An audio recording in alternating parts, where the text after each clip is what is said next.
अब मैं हमारे मोहन सिंह जी से कुछ प्रश्न करना चाह रहा हूँ।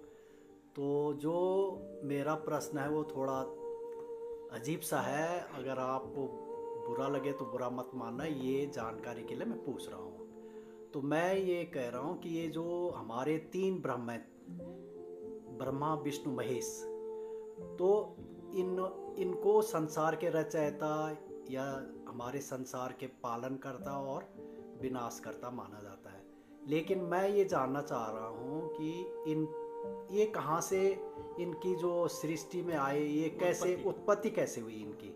तो ये आपको थोड़ा सा हमारे भाई साहब मोहन सिंह जी बताएंगे। तो बोला भाई जी। हाँ, तो इसका देवी भागवत के अनुसार थोड़ा सा भिन्न है और श्रीमद् भागवत के अनुसार थोड़ा भिन्न है, लेकिन चीज एक ही है कि जल से शब्द ब्रह्म प्रकट हुआ। अच्छा। शब्द ब्रह्म प्रकट हुआ ओंकार के रूप में।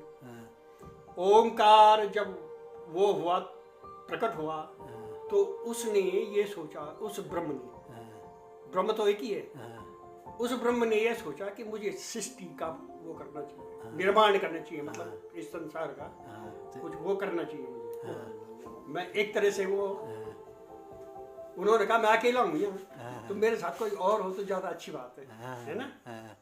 तो उन्होंने विचार किया, तो वो जो है श्रीमद् भागवत के अनुसार कह रहा हूँ, वो भगवान विष्णु के चतुर्भुज रूप में प्रकट हुआ वो ब्रह्म। अच्छा। चतुर्भुज रूप में जब प्रकट हुआ तो उसने देखा कि भाई मुझे क्या करना चाहिए करके, तो वो जल में बैठ गए। अब जल में जब वो बैठे तो वहां से एक उनके शयन करने लगे, वो शेष सैया भी बोलते हैं उसको, या क्षीर सागर भी बोलते हैं उसको। जब वो लेटे वहां पे तो उनके उससे एक, उनकी अपनी सृष्टि से एक कमलदाल निकला। उनकी जो नाभि है ना, नाभि से एक कमलदाल निकली।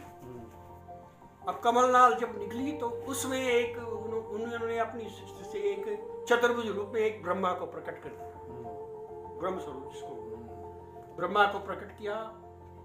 और तब जब ब्रह्मा जी प्रकट, उन्होंने इधर उधर देखा, कुछ उनको कुछ दिखा नहीं ब्रह्मा जी को, क्योंकि कमलनाल में बैठे हुए हैं, बस उनको ये दिखा कि मैं कमल के फूल में बैठा हूँ। उसके आदि अंत का उनको कोई पता नहीं लगा। अब उन्होंने ये जानना चाहा, जिज्ञासा हुई कि भाई मैं कहाँ से प्रकट हुआ, किससे प्रकट हुआ, कहाँ से आया, किस लिए आया। तो उन्होंने उसके ऊपर जाना शुरू किया, ऊपर की तरफ देखता हूं मैं। गए वो कुछ नहीं मिला उनको, उसका अंत ही नहीं मिला। फिर नीचे आए उनको कुछ नहीं मिला। जब वो थोड़ा विचलित से हो गए, मैं कहा, तब जो है एक शब्द उनको सुनाई दिया कि देखो ब्रह्मा, मैंने तुम्हें प्रकट किया है। अच्छा। अपनी नाभि से कमल के फूल पर, और तुमने जो है, तुम जाके तपस्या करो, तब तुम्हें मेरे बारे में कुछ ज्ञान होगा। अच्छा। तो ब्रह्मा जी ने कहा ठीक है, आप कौन है पर मुझे बताओ। उन्होंने कहा तब तुम तपस्या करो, ध्यान करो, मतलब इस ब्रह्म का ध्यान करो, इस शक्ति का ध्यान करो। तो उन्होंने कहा भाई मैं कैसे तुम्हारा ध्यान करूं।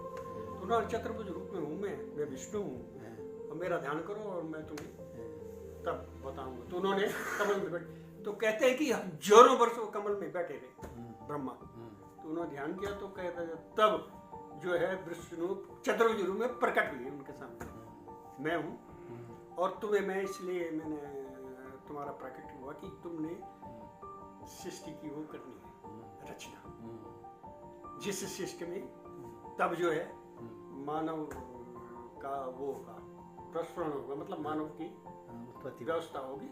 और तब जो है मैं चाह रहा हूँ कि एक बार ये सृष्टि चले। तो उसके बाद जो है तब उन्होंने कहा भाई देखो,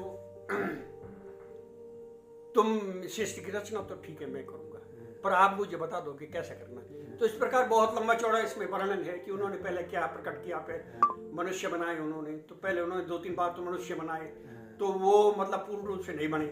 किसी में ये कमी हो गई कि वो भोजन क्या ग्रहण करेगा, किसी में ये कमी हो गई कि वो उसके अंग प्रत्यंग कैसे होंगे, क्या होंगे, सुनने देखने की शक्ति कैसे होगी, क्या होगी। 2-3 बार ऐसे बना ली उन्होंने। फिर अंत तो उन्होंने बनाया मानव को।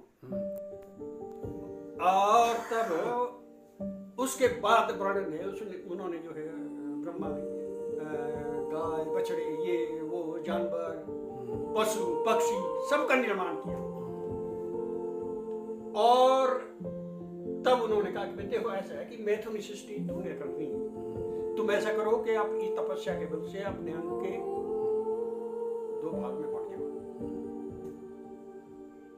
भगवान विष्णु ने उनसे कहा ब्रह्मा जी से।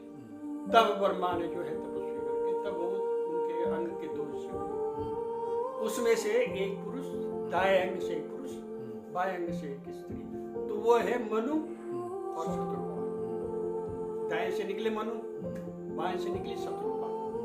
तो तब उनको ये कहा गया कि भाई देखो तुम, ब्रह्मा जी ने कहा कि देखो तुम मैथुन सृष्टि छो संसार में। तब ये संसार का वो भगवान विष्णु वैसे ही चाह रहे हैं तुम मैथुन सृष्टि करो, मतलब तुम जोड़ा और तुम जोड़ो। तब से मनु का मतलब मनुष्य, मनुष्य मतलब मनुष्य हम पैदा हैं सारे लोग, जितने भी मानव सब मनु से पैदा है।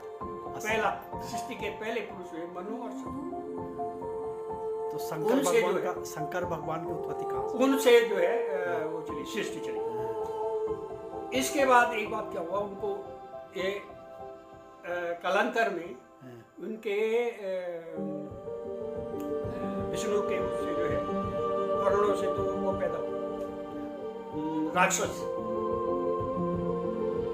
तो उन्होंने जो है हाहाकार मचाना शुरू कर दिया। जो इनकी सृष्टि बन रही थी ब्रह्मा की, उसमें उन्होंने विक्षेप करना, व्यभिचार करना शुरू कर दिया। तब जो है भगवान विष्णु को जो है क्रोध आया। तो उनकी क्रोध आने से वो शिव प्रकट हुए। तब उन्होंने बोला कि महाराज ऐसा ऐसा है और ये जो है, तो उन्होंने कहा ठीक है मैं तो इनको अपनी उससे मधु और कैटभ नाम के राक्षस 2 जो है मधु और कैटभ हुए। तो उन्होंने कहा भाई देखो ये तो हमारी सृष्टि को जो है वो कर रहे हैं, जो हम इतनी मेहनत करके सृष्टि कर रहे हैं उसकी संरक्षण कर रहे हैं, तो ये उसमें व्यभिचार डाल रहे हैं। तो बोले कि भाई ऐसा है कि इनको मार। तो उन्होंने कहा मैं तो नहीं इनको मारूंगा, लेकिन क्योंकि यह आपके पुत्र जैसे हैं कि आपके करणों से प्रकट ही हुआ है इनका, लेकिन मैं शक्ति को उत्पन्न करता हूँ। तब जो है दोनों ने मिलके, तीनों ने मिलके समझो शक्ति का प्रकट किया। तब जो है शक्ति ने जो माता जिसको हम बोलते हैं, उसको पार्वती बोलो या देवी भगवती बोलो, कुछ भी बोलो आप, शक्ति का रूप प्रकट हुआ। दैता धारणी नारसिंगी नारायणी ऐसा कुछ आता है ना हमारे उसमें। तो तब उस शक्ति ने जो है उनको प्राप्त किया। तो थोड़ा सा अंतर है। देवी भागवत के अनुसार ऐसे जल के सागर में वो पैदा हुआ, तो एक ज्योति पैदा हुई, ज्योत पे ये हुआ, ज्योत ने जो है ओंकार का रूप धारण किया। तो ओंकार से ओंकार में 3 शब्द है ना, आकार ब्रह्मा जो सृष्टि का वो कर रहे हैं, प्रकट कर रहे हैं, सृष्टि का निर्माण कर रहे हैं। उकार बिंदु जो जिन्होंने इसके पालन का उत्तरदायित्व लिया, और मकार मारने वाले शिव, तीनों जो है ओंकार के ही, वो अंतर कुछ नहीं है इसमें, क्योंकि तीनों ओंकार से ही प्रकट।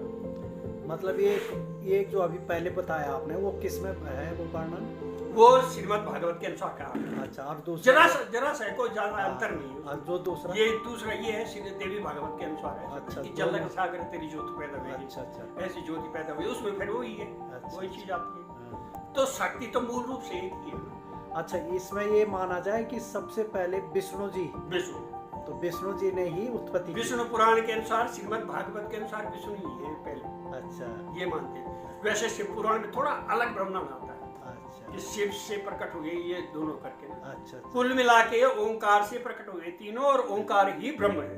अच्छा, तो ब्रह्म ने अपने आप को, ये समझ लो कि ब्रह्म ने अपने आप को 3 स्वरूपों में बांट दिया। तो इसीलिए उनको निरंकार ब्रह्म भी बोला जाता है। निरंकार, तो कहने का मतलब निरंकार ब्रह्म वो है जिनके वो साकार रूप में प्रकट, वो किसी माता, तो अनुभव कैसे करते, माता और पिता के गर्भ से पैदा नहीं हुए, एक दूसरे की शक्ति से प्रस्फुटित हुए। अच्छा, उनमें एक दूसरे की शक्ति काम कर रही थी, इसलिए वैसे ये भिन्न नहीं है। तीनों देवता एक ही, सिर्फ कर्म के आधार पर उनको तीनों में हुआ, आपने सृष्टि की, हाँ। आपने पालन करना है और आपने संहार करना है, अच्छा। इस रूप में एक तरह से उसको तीन भागों में कार्यों को तीन भागों में विभक्त किया गया। ब्रह्म ने कार्यों को तीन भागों में विभक्त करके तीनों देवों को बांटा। अच्छा, इस प्रकार वर्णन आता है हमारी। अच्छा, ठीक है, आपने अच्छी जानकारी दी, इसके लिए आपका बहुत बहुत धन्यवाद। धन्यवाद। हाँ, ऐसी जानकारियाँ दिया करो आप, है ना? ठीक है, ठीक है, ठीक है।